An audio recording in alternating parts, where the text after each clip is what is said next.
श्रम दिवस अवसर में मालकानगिरी रे सांबादिक बैठक। मालकानगिरी सदर महकुमा ठारे Malkangiri union of journalist MUJ भवन ठारे श्रमिक दिवस पालित हो जाइछि। अनुष्ठित एही कार्यक्रम रे गणमाध्यम समाज प्रति रहितबा दायित्व और कर्तव्यनिष्ठा उपरे पुंखानुपुंख आलोचना करा जायतिला।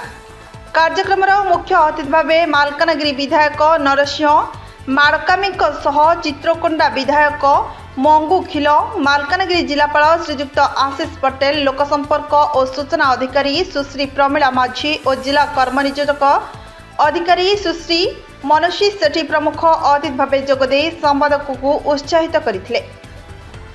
जिलापाल श्री पाटिल उपस्थित सांबादिकों उद्देश्य निजर अभिव्यक्तरे समाजर विभिन्न आपत्ति और विपत्ति समय सेमानक अवदान को भूरी भूरी प्रशंसा करथिले।